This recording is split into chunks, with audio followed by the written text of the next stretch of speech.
What's up, it's cinemashogun here, and everyone has been asking for an update on my dog Piglet. Now, one thing about me, I absolutely hate talking about my personal problems. I've always been that way. You could have a full conversation with me, you could be my best friend in the world, and you would not know the type of things that I'm dealing with in my personal life. That's just the way I am. I've never been the one to talk about my problems. I've never been the one to put my problems on someone else. So I bottle this stuff up inside and I handle it on my own. That's just the way I am. So forgive me if it's kind of difficult for me to really focus and talk about the issues that I'm dealing with my dog right now. But I really wish Piglet knew how many fans that she has on the internet, because she has a lot. I know a lot of you have been watching my channel since back in the day, a couple of years ago, when I would make videos with Piglet every single day. And I know a lot of you all miss seeing my dogs on these videos. But anyways, as far as the update goes, I took her to get an MRI. Now, the results came in and the doctors say that they don't think that it's a ruptured disc, that they don't think it's a herniated disc, but they don't know for sure. Now, here's the problem, folks. I spent around $3,000. I don't know how well off you guys are doing financially, but $3,000 is a lot of money for me. And basically, I spent around $3,000 for the vet to kind of, sort of, but not really rule out the possibility that she has a herniated or ruptured disc. Like, I didn't even get a 100% answer as to, oh, this for sure didn't happen. And like I said, $3,000 is a lot of money. The vet is telling me that they need to run more tests, they need to do this, and they need to do that. But here's my thing. If the vet were to sit down and tell me, hey, we need to do this operation, she needs these medicines, she needs this, and it's going to cost this much money, then I would be okay with that. If I could afford it, I would pay it, and I would work out that situation. One thing I cannot afford to do is to just be paying thousands of dollars just for you to figure out what may be wrong with my dog. Because by the time I'm forking over thousands and thousands of dollars, by the time you guys figure out what's wrong, I'm not going to have any money to pay for the solution.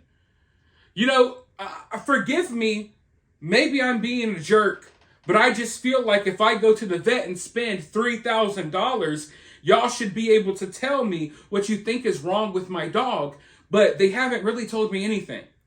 They say that the MRI, that they need to do further tests, but it looks like there probably isn't a ruptured disc or a herniated disc.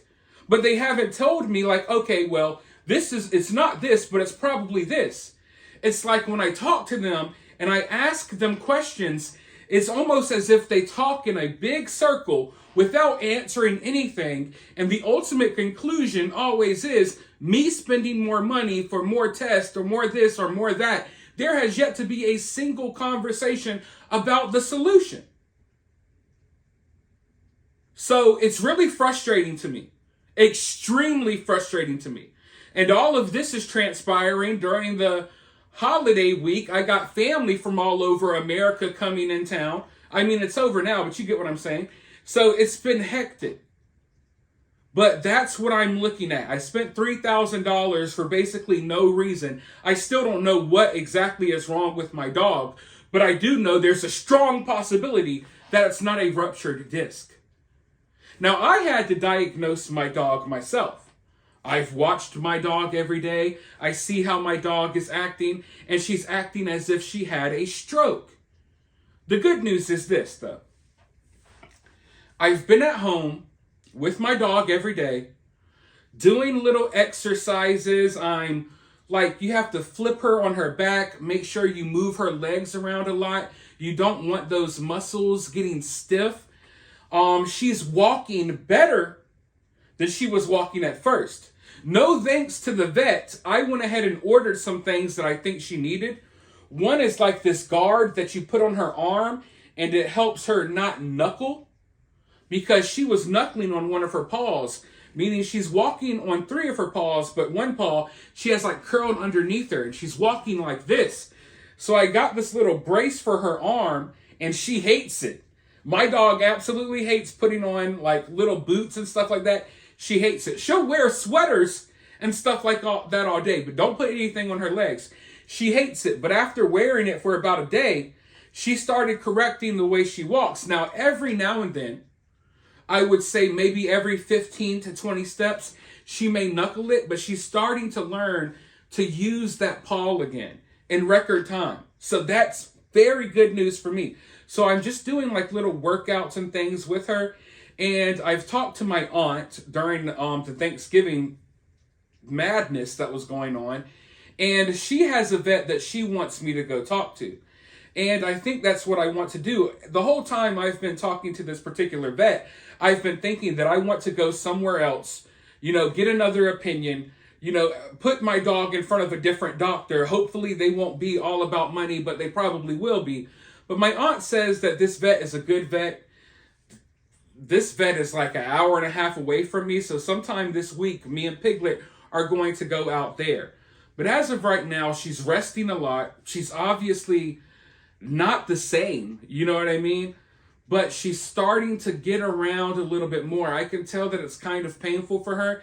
She's not running around being her normal self, but she's getting to and from her water and food bowl, to and from outside to pee and poop. So she's walking a little bit better. So thank the heavens for that. And, if it was a spinal cord stroke, there's nothing that the vet can do. The vet can run 1,000 tests and run up my check. I could spend $100,000. The vet can't do anything about a spinal cord stroke.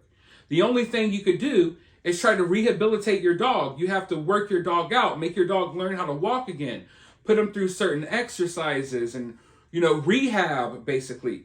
But the vet can't do like a surgery and there's not really medicines that they're going to give your dog to make your dog better. But, I still don't know exactly what happened to my dog. I diagnosed my dog after, doing tons of research online. No help. No thanks to the vet, because they haven't really helped at all, honestly. But yeah, I'm basically just left with this overwhelming sense of uncertainty. And it's kind of like a roller coaster with ups and downs. Piglet has her good days and her bad days. Sometimes it seems like she can barely get off the ground. Sometimes she can't even really stand up without falling over. And then other times she walks kind of okay and gives me hope that she's getting better. So it's really hard to judge. But one thing I do know is that she does have the drive and the determination to get better. I can tell by looking at her, by looking in her eyes, the way she acts when I talk to her, that she hasn't given up, that she wants to get better and get back to 100% pig. You know what I mean? One thing that she does, one of her trigger words or phrases is I tell her, give me big pig hugs. She loves that. She gives hugs. I tell her to give big pig hugs. She starts wagging her tail. She runs to me to give me a hug. Obviously, she can't do that right now. But the reaction I get out of her, even when I say it, I could tell that the dog hasn't just given up. She doesn't just want to roll over and die. The dog wants to get better. And I'm hoping she does. Now, I've had a lot of people reaching out to me asking me how could they help. Someone wanted to set up a GoFundMe, but I don't want to set up a GoFundMe yet because I don't even know what she actually needs. I don't know if she's going to need an operation. I don't know if I'm going to have to send her to a rehab facility. I'm still uncertain about all of those things, but you can help. I did create a CashApp.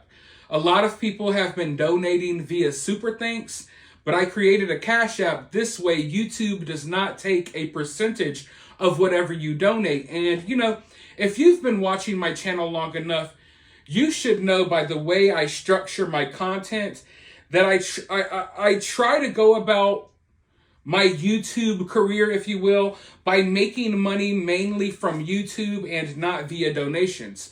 Most YouTubers these days, they make the majority of their money via donations, via super chats, when they live stream and stuff like that.